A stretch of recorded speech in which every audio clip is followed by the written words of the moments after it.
Questãozinha sobre direção defensiva. Isso cai muito em prova, hein? 1/3 de todos os sinistros de trânsito, sinistro, gente, é o acidente, né? É uma maneira chique que o Código de Trânsito agora arranjou de chamar acidente. Eles não falam mais acidente, eles falam sinistros. Então, 1/3 de todos os sinistros de trânsito acontece nos cruzamentos, principalmente naqueles desprovidos de sinalização. Desprovidos quer dizer não tem sinalização. Aí os motoristas não sabem quem tem que parar, quem tem que passar, porque não conhece a regra, né? E o acidente acontece, o sinistro acontece. Para evitar colisões nos cruzamentos, é recomendável. Letra A, observar o comportamento dos pedestres. Aí o que acontece? Num primeiro momento a gente imagina assim, pô, mas pedestre não tem muita relação, né?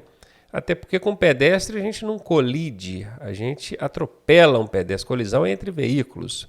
Um veículo e um pedestre não é uma colisão, é um atropelamento.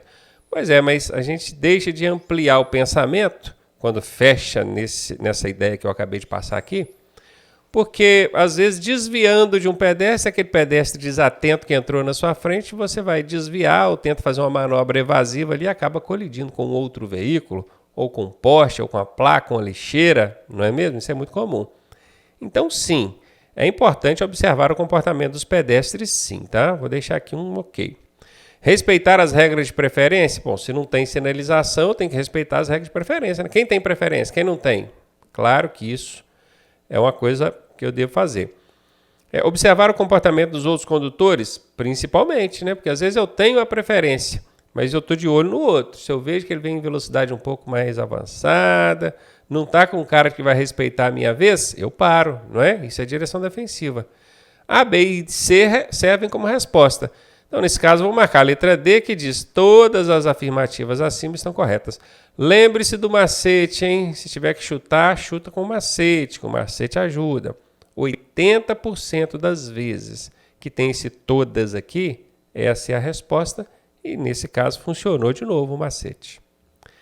Direção defensiva. O atropelamento é um tipo de sinistro, antigo acidente, né, de trânsito, que mais atinge crianças nas grandes cidades. É motivo comum de atropelamentos. Descuido dos pedestres? Posso dizer que sim. O pedestre descuidado, entrou na frente, aconteceu. Lembrando que esse pedestre aqui é uma criança, né? Pedestre provocador é aquele que entra, e acontece mesmo, tá, gente? Eu vou dizer para você. Eu, dirigindo próximo a escolas, eu percebo que as crianças, de forma provocativa, ficam no meio da rua, entram atravessando, porque sabe que a gente tem que diminuir e parar para elas. Então elas usam isso como uma forma de provocação. E não deveriam fazer isso, né? Elas deveriam usar a prerrogativa que elas têm ali da gente ter que diminuir, deixar elas passarem, usar isso com consciência, atravessar logo a via, não ficar parada no meio da pista, nem transitando continuamente pela pista de rolamento. Então o pedestre provocador às vezes acha um motorista mal educado ou desatento e o atropelamento acontece, né? Então é motivo comum de atropelamento, tanto o descuido de pedestre quanto essas duas situações aqui também. Falta de educação para a segurança no trânsito? Obviamente, se nesses casos anteriores tivesse educação para a segurança, com certeza esse índice aí diminuiria ou até acabaria, né? A resposta aqui é a letra D de dado. Lembre-se do macete. 80% das vezes que tem esse todas aqui, a resposta é ela. Nesse caso, de novo, o macete funcionou. Mais um aí de direção defensiva. É dispositivo de segurança veicular montado no interior das portas do veículo. Eu acho desnecessário colocar aqui do veículo, porque aqui já falou veicular, né? Segurança veicular. Ficou redundante. Redundante é quando você repete ou dá um final de frase óbvio em relação ao primeiro. Por exemplo, eu vou subir lá para cima. Claro, né? Subir só pode ser para cima. Então, se é um dispositivo de segurança veicular, só pode estar nas portas do veículo, né, gente? Me ajuda aí, Detran. Beleza, então, dentro das portas, no interior, dentro das portas do veículo, tem um dispositivo de segurança. É isso que essa questão está dizendo. Cuja função, qual que é a função desse dispositivo que está dentro da porta dos veículos? É proteger a região da bacia dos ocupantes do veículo. Bacia é um nome bem popularizado, né? Dos quadris, vamos dizer assim, tá? Dos quadris dos ocupantes. Que dispositivo é esse, hein? É o encosto de cabeça? O encosto de cabeça fica dentro das portas do veículo, gente? Não, né? Encosto de cabeça fica no banco do veículo, ali atrás da cabeça, gente. Seriam barras laterais? Opa! Como as portas ficam nas laterais do veículo, parece ser essa, hein? Carroceria deformável. Carroceria deformável é, por incrível que pareça, tem gente que pode pensar que não é, mas é um resultado de ergonomia com os veículos. Antigamente, ergonomia é o estudo, né, que é a ciência que estuda a relação homem-máquina, sempre buscando aprimorar essa máquina de maneira a oferecer maior conforto e segurança para seus usuários. Então, antigamente, os carros eram muito duros. Meu avô tinha um Corcelzão lá que ele tinha o maior orgulho em dizer que bateu num poste, destruiu o poste e o Corcel deu uma amassadinha no para-choque. Hoje em dia, você esbarra numa lixeira de lata, a lixeira fica intacta e o carro deforma tudo. Isso é um problema? Não. A carroceria deformável, ela serve para absorver o impacto e não transmitir esse impacto para você. Só para você ter uma ideia de como é que você testaria isso, testar mesmo, literalmente, né? Pega um travesseiro e um tijolo, encosta o travesseiro na parede e dá uma testada nele. Quando eu falei testar literalmente, tá vendo? E depois encosta o tijolo na parede e dá uma testada nele. Qual que vai te machucar mais? O tijolo, que é semelhante ao corcel, durão. Já o travesseiro, como ele deforma, né, na hora que você mete a testa nele ali, ele absorve o impacto.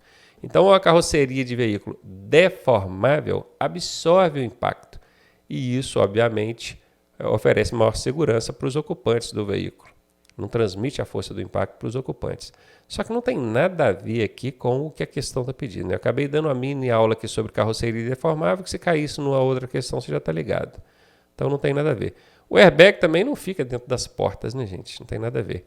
Ficamos, então, mesmo com a letra B de bola. Barras laterais. Dentro das portas dos carros ali, tem barras rígidas, fortes, para proteger, no caso de colisão lateral, proteger os quadris ou a bacia, né, dos ocupantes do veículo. E aí, tá gostando da aula? Eu sou o professor Ronaldo Cardoso e tenho o caminho das pedras para você chegar à sua aprovação da forma mais suave possível. Se você fizer exatamente o que eu te pedi, eu garanto que você passa. Clique aqui no primeiro link da descrição e vem ser aprovado com a gente. Direção defensiva é o tema dessa questão.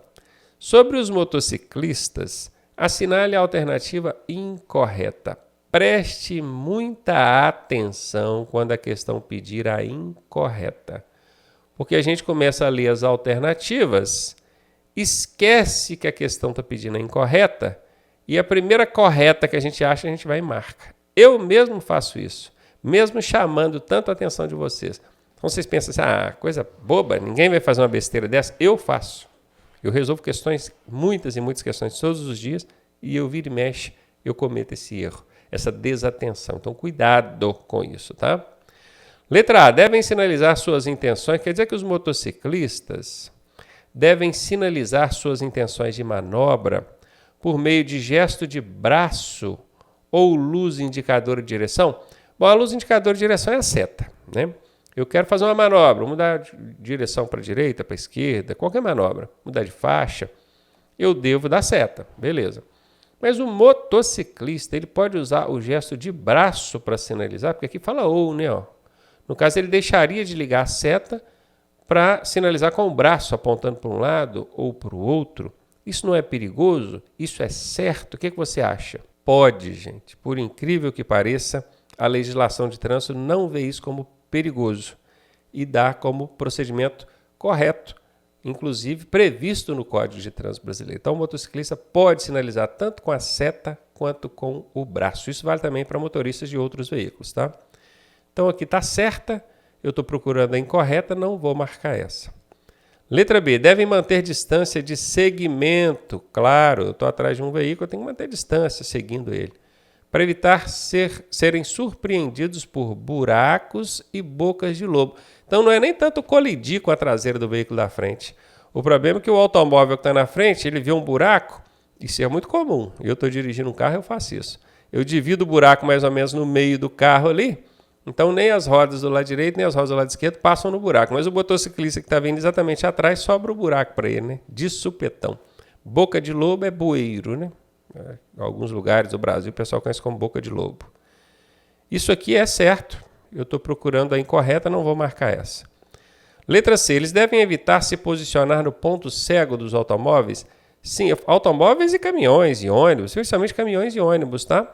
Ponto cego de outros veículos seria o mais adequado aqui. Ponto cego são aqueles pontos onde o condutor desse outro veículo não está vendo o motociclista. Isso é muito comum no trânsito, muito comum. Eu posso te dizer que 90% dos sinistros, os acidentes envolvendo veículos, outros veículos, né, e motociclistas, é justamente porque o condutor do outro veículo não estava vendo o motociclista. O motociclista, sem conhecer esses pontos cegos, acabou se posicionando naquela área ali de ponto cego e acabou se envolvendo no acidente. Então essa aqui também está certa, eu estou procurando a incorreta. A letra D tem que ser a resposta, né? O capacete do garupa não precisa de viseira fechada. Ô, gente, pode até parecer besta, mas a legislação de trânsito obriga a viseira fechada para o condutor e garupa. A viseira tem que estar fechada, condutor e garupa. Mas o que o garupa tem a ver com isso? Ele não está pilotando a moto, se entrar um mosquito no olho dele não vai atrapalhar em nada? A legislação de trânsito entende que sim. Então a viseira tem que estar fechada, tanto para o condutor quanto para o garupa. Não se esqueça disso. E aqui está dizendo que não precisa, então ela é incorreta. A questão está pedindo a incorreta. Marquei ela. Letra D de dado. Direção defensiva. O condutor de veículo que se preocupa em avisar o outro que ele está rodando com o pneu murcho, ou então com a porta semi-fechada ou semi-aberta, dá na mesma, né? Uma semi-fechada, quer dizer, não está totalmente fechada e nem está aberta. Uma semi-aberta, da mesma forma, não está totalmente aberta e nem está fechada. Dá na mesma, né? Então, o condutor, isso aqui é muito comum, tá? O seu pneu está murcho, ou a sua porta está aberta. O pessoal fala assim, nem fala semi-aberta, né? Gritou avisando. Esse condutor, ele está o quê?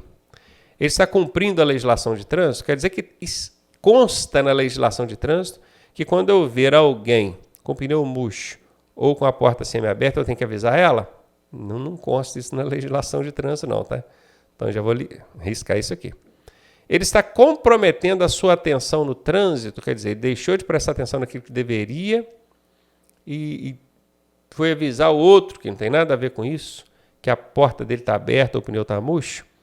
Olha, pode até comprometer, não vou dizer que não comprometa, pode comprometer em parte, mas só a atenção não representa todos os requisitos para a segurança. Um pneu murcho, por exemplo, oferece um risco muito maior do que você simplesmente tirar sua atenção um minutinho, um segundinho ali para avisar o outro. Ô, fulano. E aqui nem está falando que é com os veículos em movimento. Pode ser com o veículo parado no semáforo, que é o que na maioria das vezes acontece, né? Porque para você avisar o outro que o pneu está murcho ou a porta aberta, tem que ser com o carro parado. Um carro andando é difícil. Né? Vai ficar gritando ali, aparelhado, lá janela com janela, não dá. Então, não faz muito sentido, não. Eliminei ela aqui. Letra C. Cometendo uma infração de trânsito. Quer dizer que se eu avisar o outro, eu estou cometendo uma infração. Eu posso ser multado? Essa é absurda, né, gente? Lógico que não é. Ele está agindo com solidariedade, cortesia e respeito? Sim, essa é a resposta. Letra D de dado. Direção defensiva é medida de segurança que o motociclista deve adotar. Utilizar o farol aceso mesmo durante o dia? Sim, motociclistas devem andar com o farol aceso durante o dia e noite, em qualquer tipo de via, tá? Tanto que tem muita motocicleta hoje em dia que nem tem o botão de liga e desliga do farol, né? Você ligou o motor da moto, o farol já acende na hora. Então isso aqui sim. A ultrapassar, ter consciência da vulnerabilidade do seu veículo. Claro, você está numa motocicleta, um veículo menor, mais leve. Qualquer colisão ali com outro veículo, o prejuízo maior vai ser para você, porque você está mais vulnerável. Isso é verdade. Manter os equipamentos obrigatórios em bom estado de conservação? Claro, isso é verdade. Letra D é a resposta, porque aqui tem aquele todas, onde eu sempre falo que 80% das vezes que tiver esse todas aqui, a resposta é essa. Nesse caso, funcionou de novo o macete, hein? Direção defensiva. Um pneu em bom estado de conservação deve possuir sulcos. Esses sulcos, gente, é o mesmo que frisos. São os frisos do pneu. De, no mínimo, alguma coisa de profundidade. Esse 0,6 aqui não existe, tá? Você já pode eliminar ele, não existe. É 1,6 a medida. E se você perceber, aqui é 1,6 metro. 1,6 metro é mais de 1,5 metro. Nem a roda inteira tem 1,5 metro. Imagina só o friso do pneu. Não faz sentido também, pode eliminar. E aí você ficou em dúvida, é 1,6 centímetro ou 1,6 milímetro? É 1,6 milímetro. Letra B de bola a resposta. Lembrando que 1 centímetro tem 10 milímetros. 1 centímetro tem 10 milímetros. Vamos escrever isso aqui, ó. 1 centímetro. Ele tem 1, 2, 3, 4, 5, 6, 7, 8, 9, 10 milímetros. 10 milímetros é 1 centímetro. Cada risquinho desse é 1 milímetro. Beleza? Pneu novo, ele tem mais ou menos isso aqui. Na verdade, ele tem 8 milímetros, um pneu novo. Vou arriscar esses dois de cima aqui. Ó. Um pneu novo tem 8 milímetros, então, só daqui para baixo. E aí ele vai gastando. Tá lá novinho, tinha 8 milímetros, né? Foi gastando, foi gastando, foi gastando, foi gastando, foi gastando. Quando ele gasta o penúltimo milímetro, sobrou só 1 milímetro aqui, ó. Um pouquinho para cima da metade, a metade aqui, ó, entre 1 milímetro e 2 milímetros, a metade seria 1,5 milímetros. Né? A metade seria 1,5, que é 1,5 milímetro. 1,5. Se chegar em 1,5 já dá multa, tá? Ele tem que estar maior que 1,5. Por isso que 1,6 é o mínimo, que é exatamente um pouquinho maior que 1,5. Sacou? Então, só para você não confundir, eu dei essa aula toda aqui para você entender a diferença de centímetro para milímetro. Ok? Teve dúvida? Volta o vídeo e assiste de novo. Mas um pneu novo, ele tem quase 1 centímetro. Ele tem 8 milímetros. Ele vem até aqui, ó 8 milímetros, 0,8 centímetros ou 8 milímetros. Esse é o pneu novo. Vai gastando, vai gastando, vai gastando, vai gastando. No último milímetro aqui, meio, já dá multa, não pode. Tem que ser 1,6. Esse aqui é o mínimo, 1,6. Aceitável para você não tomar multa, tá? Direção defensiva. Os veículos atuais são equipados com espelhos convexos. Eita, quem teve a oportunidade de estudar, né, lá em física, na matéria de física, espelho plano, espelho côncavo, espelho convexo. Eita, professor Ronaldo, meu professor ensinou isso lá na escola, mas no dia não prestei nem atenção, porque eu achei esse trem tão chato, tão enjoado. Pois é, aí hoje para tirar a carteira. Um espelho plano, gente, imagina que o retrovisor do veículo tem um espelho plano. Conseguiu imaginar? Ele vai refletir fielmente aquilo que você está observando por ele. Mesma distância, mesmo tamanho, mesmo tudo. Isso é um espelho plano. Já viu quando você está na academia, que você fica mais magrinho? Pois é, isso não é um espelho plano, não. Ou então mais gordinho, né? Na academia, normalmente, eles põem o espelho para te emagrecer um pouco, para você ficar mais... Então, o espelho plano, ele vai refletir exatamente aquilo que você está vendo. Então, tá aqui, ó, a mesma... Não, ainda não dá. Eu achei que eu ia achar aqui, mas não. Vamos ler, então, a pergunta, tá? O espelho plano, ele reflete fiel. O côncavo, espelho côncavo, o que ele faz? Ele fecha o campo de visão e aproxima a imagem. O espelho convexo, ele abre o campo de visão e distancia a imagem. Presta atenção nisso, hein? O espelho convexo abre o campo de visão. Pensa, se eu olhar num espelho plano, o retrovisor do meu carro tem um espelho plano, e olhar num espelho convexo, o que o convexo faz? Abre a visão. Ele abre o campo de visão. O espelho convexo abre. Qual o espelho que vai me dar mais amplitude de visão? O plano, o côncavo ou o convexo? O convexo. Por isso que eles utilizam o convexo nos retrovisores do carro, que é para ampliar, mostrar mais coisa. Tá? Então, o convexo abre o campo de visão. Só que, no que ele abre o campo de visão, ele distancia o objeto. Se olha um carro, parece que ele está a 50 metros. Na verdade, ele está a 10. Sacou? Então, ele te engana. E isso é um perigo. Se, por um lado, ele resolve o problema do ponto cego, né, que ele abre o campo de visão e diminui o ponto cego, Por outro lado, ele te engana. Fala assim, aquele carro parece estar a 50 metros. Não está. Você vai olhar pela janela e ele está a 10.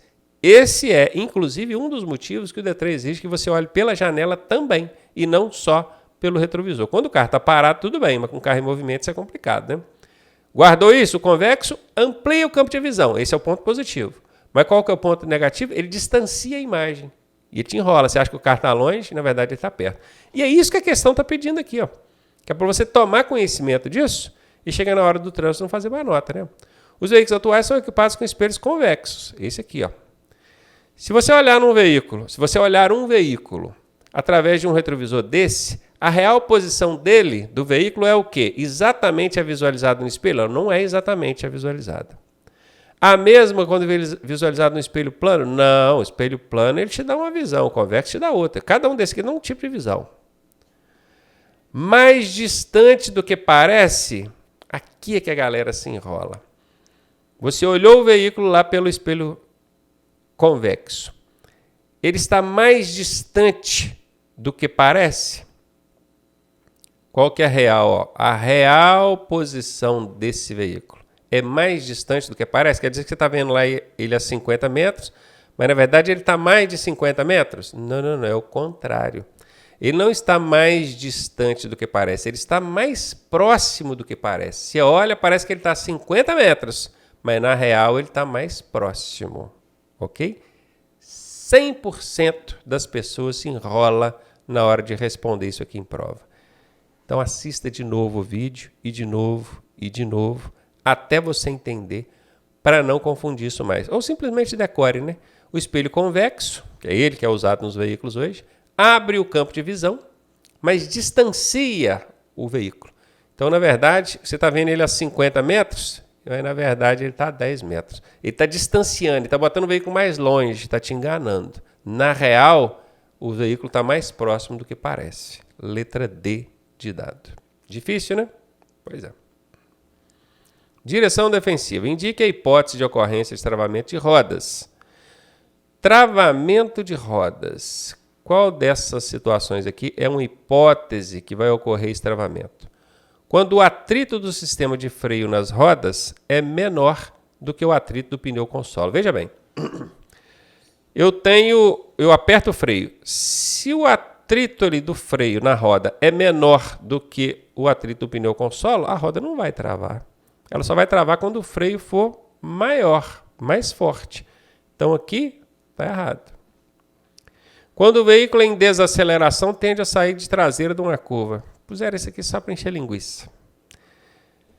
Letra C. Quando o atrito do sistema de freio nas rodas é maior. Opa! Agora falou que é maior do que o atrito do pneu com solo. E aqui nós temos duas brigonas, né? A galera que gosta do macete, ó. Achei o casalzinho brigão. A letra A e a letra C é o casalzinho brigão. Eu sempre falo que quando se acha um casalzinho brigão numa questão, uma das duas tem que ser a resposta. Então já vou até eliminar a letra D. Já eliminei. Porque a resposta tem que ser A ou C. Se eu já descobri que A não é, a resposta só pode ser C, né? Fechou? Bora para frente. Direção defensiva. De acordo com o conceito de direção defensiva, os automatismos... Eita palavrinha, você cai direto em prova.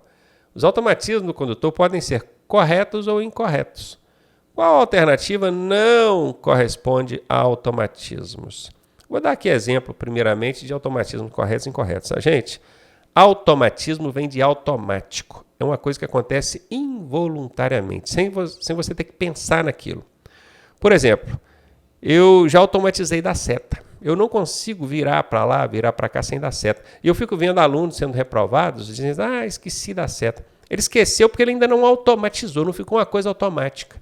Outra coisa, vai mudar a marcha? Tem que pisar na embreagem, não tem? Eu não preciso pensar assim, eu vou pisar na embreagem porque eu tenho que mudar, mas não, é automático. O meu corpo já percebe que o carro está pedindo marcha, eu vou mudar a marcha, mas o pé já foi na embreagem. É automático. Isso é automatismo. Dirigindo, você vai desenvolvendo automatismos. Alguns deles corretos, conforme esses dois que eu dei o exemplo, né? Dar seta, pisar na embreagem antes de mudar a marcha. Mas tem automatismos que os motoristas desenvolvem que são incorretos. Por exemplo, dirigir com a mão fora do volante, Vai mudar a marcha, fica com a mão apoiada na alavanca de marcha toda a vida, não volta a mão para o volante. Dirige com o braço para lá de fora da janela. Esses são automatismos incorretos. Tem que tomar cuidado, porque um automatismo incorreto dá uma trabalheira danada para o instrutor corrigir isso na hora das aulas. E às vezes, na maioria das vezes, ele nem consegue. Porque você já automatizou fazer aquilo, ficou involuntário e sem perceber você faz errado. Professor, mas como é que pode alguém ter um automatismo incorreto, sendo que ele aprendeu a dirigir na autoescola da maneira correta? Aí que está o problema. Muita gente já chega na autoescola sabendo conduzir o veículo, né? E com quem ele aprendeu não teve o cuidado de corrigir esses automatismos. E muitas vezes até ensina o automatismo errado. Por exemplo, é muito comum você ver um pai, ou um irmão, ou um marido ensinando a pessoa a dirigir, fala assim, ó, vai parar o carro e pisa na embreagem primeiro para ele não morrer, depois pisa no freio, senão ele morre. Realmente, quando o veículo imobilizar, se você não tiver pisado na embreagem, ele vai morrer, o motor vai apagar. Só que pisar na embreagem primeiro é um automatismo incorreto. Isso na hora da prova tira ponto, 2 pontos. Você tem que pisar no freio, devagar, obviamente, e quando o veículo estiver quase imobilizando, aí você aciona a embreagem. Esse é o automatismo correto. Embreagem depois do freio. Quem te ensinou não sabia disso, ensinou errado, você automatizou errado, isso dá um problema danado. Mas enfim, vamos para a questão aqui. Qual dessas alternativas aqui não corresponde ao automatismo? Ó, gestos ou ações executados mecanicamente. E na alternativa B, eu tenho gestos e ações executados naturalmente. Gente, já achei 2 brigonas aqui. Ó. Uma fala que é mecanicamente, a outra naturalmente. Uma está brigando com a outra. Alternativas brigonas, a resposta tem que ser uma das duas. Já elimino C e elimino D. Nem li, mas já achei 2 brigonas, então já sei que a resposta é uma das duas. Vamos ler as letras C e D aqui só por desencargo de consciência. Gestos ou ações executados involuntariamente. Sem perceber, involuntariamente. Tá certo? Isso aqui é um automatismo. Eu estou procurando aquela que não é. Posturas adotadas por condutores sem percepção. Sem perceber involuntariamente é a mesma coisa. Também são automatismos, eu estou procurando aquela que não é, então por isso que eu eliminei. Tá vendo? Se eu achei as 2 brigonas lá, meu amigo, eu sei que a resposta tem que ser uma das duas. Eu li a C e a D só por desencargo de consciência, tá? Pra você aplicar o macete aqui sem medo. Então agora vamos lá. Naturalmente e mecanicamente. O que é natural e o que é mecânico? O mecânico é aquilo que você tem que pensar para fazer. Vou dar um exemplo. Você está dirigindo um veículo de câmbio, de marchas mecânicas e um veículo de marchas automáticas. Qual que você precisa pensar para fazer? Mecânico, não é? Lembrou? Porque o automático ele muda a marcha sozinho, você nem vê. Então, o natural é o automático, o imperceptível, o involuntário. Tá? O natural é automatismo. O mecânico não é automatismo. Você tem que pensar, fazer. Essa é a resposta. Gestos ou ações executados mecanicamente não correspondem a um automatismo.